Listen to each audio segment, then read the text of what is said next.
Hi everyone, and my name is Daniil, and I work as staff software engineer at inDrive. And today I will tell you actually about platform engineering, but particular is how we scaled from static to 3K more dynamic environments. At first, that's the numbers what Vlad told you about, and one, I think, most important point is we have more than 500 microservices what are running in production, and they also deployed in 15 regions. So that's also a good and difficult stuff. Let me at first start with little terminology, because of today I will tell you a lot about environments. That's a definition, but actually you can just follow me. You can imagine environment as a box. Yeah, it's isolated box with some services like A, B, then C, and these services needs database, maybe cache, maybe queue, and maybe something else. So that's just an environment. Yeah. If we're talking about dynamic environments, they're also called preview or ephemeral environments. That's actually the same environment plus one extra component. It's called TTL. Stands for time to live. What does it mean? It means they are short-lived and we have something like rotation policies. So, speaking about static environments, they're also environments, but without TTL. So we used to live for a long life, but not so young, not so fresh compared to the time it was created. Yeah. And before jumping next, I want to ask you guys, do you have, maybe some of you have experience working with static environments? So if you have experience, just raise your hand. Okay, yeah, that's quite a lot actually. And so for you maybe let's remember, for other people let's just find out some problems what are mostly related to static environments. Yeah? At first, let's take a look at just like a dialogue between two engineers. Yeah? Engineers developed a feature, he wants to test this feature, deploy this feature, and to do something with it actually. Yeah? And he asks another one, like, can I take this environment? It could be dev, test, stage, dev 3, test 5, doesn't matter, like environment 55. No, like, I need it for a couple more hours. What engineer supposed to do? And just wait for a couple more hours, do something else, find another task.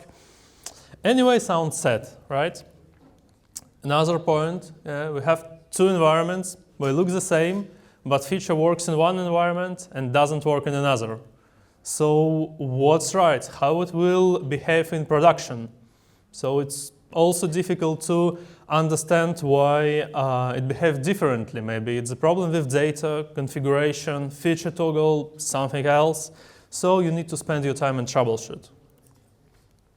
The next point is about data actually. So environment is mostly associated with data in database. So and if one engineer wants to have his data in like environment 7, yeah, and another engineer wants to migrate this data or copy it to another environment. Okay, doesn't matter. What he's supposed to do? Like, we need to choose. We need to, sorry, it's okay. We need to choose what to do. There is no possible solution what will fit their both needs. So it's also awful, right? The next one is, I think it's the favorite one. We hired like new team, yeah, they need some environments for testing their services. Sounds good, yeah? But how to set up new environment? If it's not automatical process, it's difficult to remember like how it was set up, or even if we have some documentation, it also could be outdated. So no one knows actually. No one knows for sure how to set it up properly, all right? And if we cluster all of these problems, yeah, into some terms, the first one will be manual environment management. What do I mean? You still need to do something manually, or you need to raise a ticket to someone who will do something manually. And manual related stuff is mostly related to human mistakes, to waiting, to blocking. So not good anyway. The second point, it's slow CI/CD cycle. It stands for we could deliver our feature earlier if we had like enough resources for testing, for development. But so yeah, if we are stuck with some resources, so feature will be delivered later. Also not good. And another point, it's about fragmentation. So if we have different pipelines, then it's not possible to make one change, maybe, okay, like security change, yeah, what will automatically rolled out to all pipelines, yeah? We still like need to do something particular in one pipeline, then maybe in another, in some templates, also awful, yeah? But okay, there should be a way how to deal with all of these problems, right? And we tried to do something with it.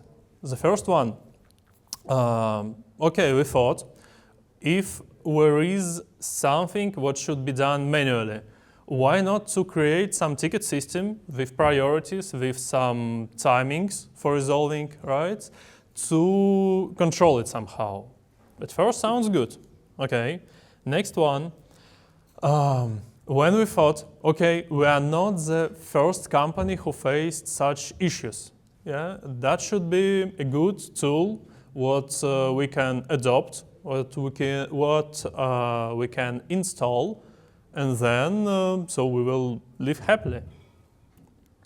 And another one, we thought, okay, if it's difficult or not possible to do some changes at the company level, we can do some things on teams level. Okay, if your team wants to enable some checks, yeah, and some features, okay, they can do it, but for other teams it will be the same. And I can confirm with 100% it didn't work. So do not try it completely. Why? Actually, it's pretty simple. So tickets just give you an illusion of control, but they don't reduce the root of the problem. If you have ticket, you still need to wait for ticket. You need to wait for message or for ticket, it doesn't matter, you're still waiting. For open source tools, there is no like plug and play perfection. I mean, it's not possible to just install tool what will fit your process with 100%. You still need to adjust it, adopt it, do some rollouts, maybe put some feature on site. And if you are spending your time and money trying to do it, maybe you're doing something wrong. And for teams, at first it's okay to have different checks, but at scale, if you have more and more and more team, you will have more patterns, more frameworks, more way how to do it, and in general it will increase chaos, not reduce it. Yeah. So actually that was how we lived. Yeah. With static environments, lots of pains and unscalable processes. But guys, let's jump to nowadays. Quickly, like a spoiler for maybe 1 minute. What do we have now? We decreased environment creation times from days just to 7 minutes. Click the button, 7 minutes, you have new environment. Shining one, perfect. Production-like, it's important. The next one, it's about wasted time. Now it's zero. It's zero because of when you click the button, pipeline starts almost immediately, maybe 10 seconds to start it. Then, speaking of daily production rollouts, from like small numbers like 5, 7, 8 maybe, to more than 100. And also that's 3 more words, it's multi-cluster rollouts. So we deploy to 15 regions. It's more than just one region, as it was before. And speaking about our developer experience index in terms of our platform, it's also increased a lot. It's increased to green zone, and the trend is what is increasing continuously. So our engineers would like, our ways would like how we are doing the stuff. Okay, we got here. That's like spoiler is finished. But the most important, how you can get there, right? And the solution is pretty simple, actually. That's a platform. But not just any platform. What kind of platform we are talking about?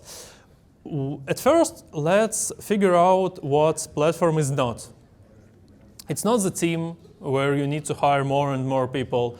It's not just one more tool that we will bring for one particular reason. And it's also not a ticket factory. But what it is, the most important is the layer above the tools. The layer to orchestrate, layer to standardize, level to manage some core entities. So it should be like one window what developer or QA could use to do the things what he wanted. Okay, in our particular case, we create a product and we named it Dev Platform. We also made a logo. Okay. We need a platform, right? We are here, we are ready to start, but we need to start from some point. Okay, what is the point? To find out this problem, let's look to typical pipeline PNG, right? It's pretty simple, and so it has like four pieces, like source code. We need to build it. When we need validate build quality, and then when it's validated, we need to deliver it to our end users, to our clients. So, okay, we had our problem in this part, in validation step, because we have environments like stuff, and we are stuck mostly about environments. Okay, then we decided like why not to set it like our first focus for our platform. Looks obvious, looks good. Then, okay, guys, I want you to think about a big production line, like this. So it will be easier to think about it if it's on the screen, yeah? What does it do? So it has some mechanisms, yeah, some cutting-edge technologies, some Steam, I don't know, lots of engineers, and the most important, it has input, yeah, like transformation layer, and then output. Okay, let's take a look to our pipeline again. If you think about it like a full production lane, and if we take a look to our focus, then we can understand what we need to take a look also to our input CI part, build source code. Yeah, what did we have at that part? We had different CI templates, we had different build tools, and even different CI systems. Yeah. Sounds like uneven template. So if you put it into the platform, you will not get the juicy stuff out. You will get the same actually, kind of different, but the same, still the same. So at that point, we understood we need to shift our focus left to this part. Some of you could ask me why not to switch it more left, even to source code, and that's pretty simple actually. We didn't do that because of, as for source code, we had everything almost in order, speaking about all of these problems. So if they are related to source code, and if we will spend our resources to fix some small problems in source code, we will not give us the same impact as fixing the next steps. Okay. Let's find out what's the real problem about CI. It's cognitive load. What do I mean? When developer need to think about what CI like template or pattern used in this service and in another one, some of the services have different options to run, and it's very difficult to have everything in your mind, and also very difficult to troubleshoot if something wrong. So at that point, we, as I said, understood we need to unify CI part. Okay, we are here, we are ready to start, we are ready for UCI, let's do something with it. At first, we prepared our infrastructure. Infrastructure to run new pipelines, to run jobs, so to have everything in order. When we prepared easy to move templates, so it will be like really easy to move to such templates. You just need to put one more file in your repository, and with some high probability, everything will be fine. Next, documentation. So we prepared lots of documentation, and so it helped a lot, actually. So documentation is very important. And we did some announcements, some workshops. So it mostly like people-to-people interaction. So it's also very important to deal like that. Okay. Of course, it's not possible to change something without resistance. Yeah. And it should be, you know, like it should be some ways to work with this resistance. Yeah, that's the ways what we used to deal with it. It was granular migration. I mean, it wasn't like at that particular day everything needs to be changed because we will just shut down all CI and it will be up to you how to deliver your feature to production. No, not like that. The second point is guidelines, documentation. So as I said, that's a lot. So if you have good documentation, you have almost good product. Okay, and then for platform team support, it's also very important, particularly in the cases like some service would like to have some extra feature in pipeline, and platform team could help to make this feature reusable by other services. Not like zoo park of features what do almost the same. And also it's important to have one pipeline, so it will be unified. And it worked actually. Yeah. Of course, we migrated some like old legacy monolith service a bit later, but we also adopted it. So that was fine. And what do we got as a result? Just at the point of we migrated, we had more than 10x succeeded builds. If we compare it to current numbers, I think it will be more than hundreds or thousands. So, I mean, really a lot. We got less broken builds. That's also very fine because of if you have one pipeline, it's very easy to troubleshoot the problem, fix it immediately. So it will not be a problem for all the services what would like to play with some parameters, inputs, options. On the side, we got faster onboarding. It's not like the main dish, it's just on the side. Because of if you have one pipeline, it's easy to tell newcomer what, take a look, that's one pipeline used in all services. And then, okay, it could be reused in any other repo. Yeah, it's good. One important thing, also we unified quality of our CI. So now we have one full end-to-end pipeline in terms of CI, and then we can add some checks, some features, some security-related stuff. We could actually add everything in CI. So it's also very good to just make one change and it will be rolled out automatically or almost automatically to all repositories. Okay, we fixed this part about building. Let's jump to the next one about validation. What we did here, we just had a vision. Yeah? And our vision was we need only one click. One click and you have full production-like environment.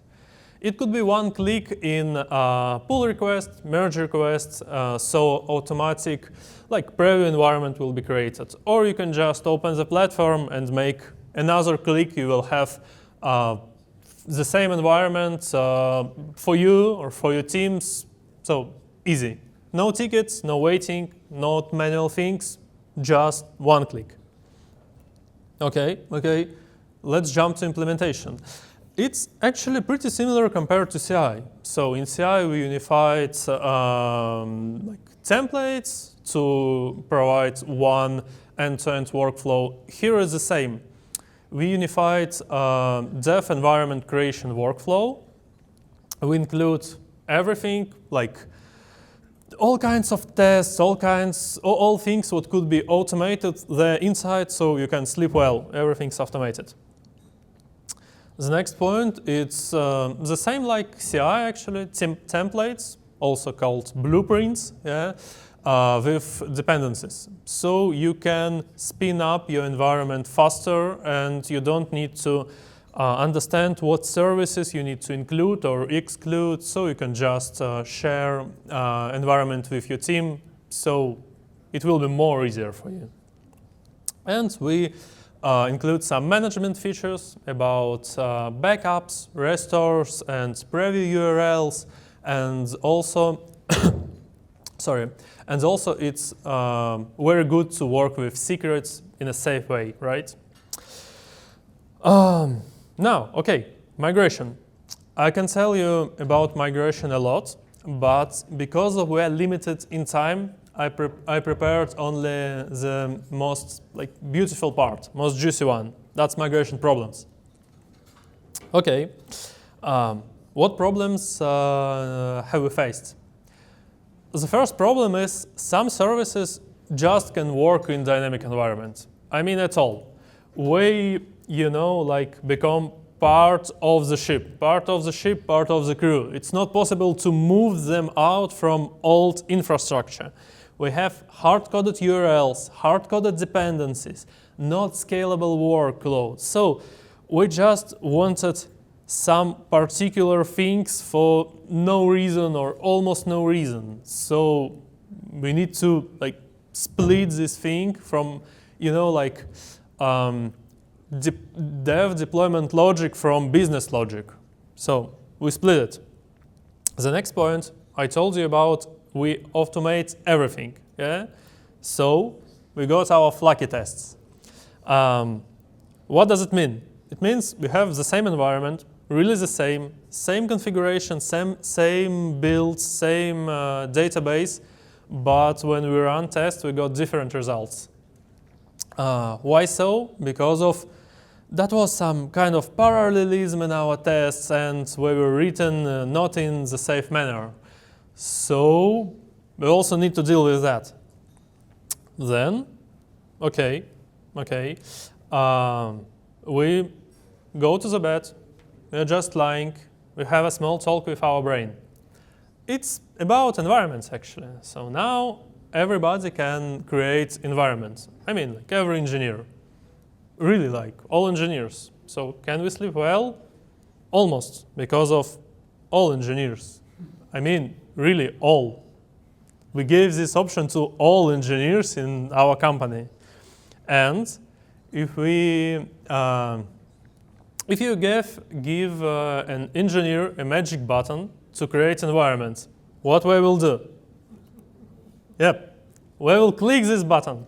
So our AWS bill will go to sky, really to sky. So that's our third problem. Also very important actually, costs. About costs, we need to do some optimizations, some hard optimizations.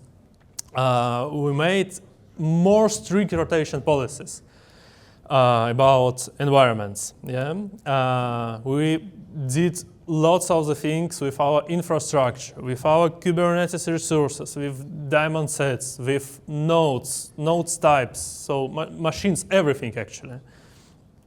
We provided with some workshops about how to use our platform in a more cost-efficient way. And even we made a feature to detect unused environments and to hibernate them. And so our cost optimization is done, and now the bill doesn't go to sky, it's just stabilized. Okay. And in general, what results did we get? I made this query 2 days ago actually, and we got 840 environments created per day. So it's good, it's very good.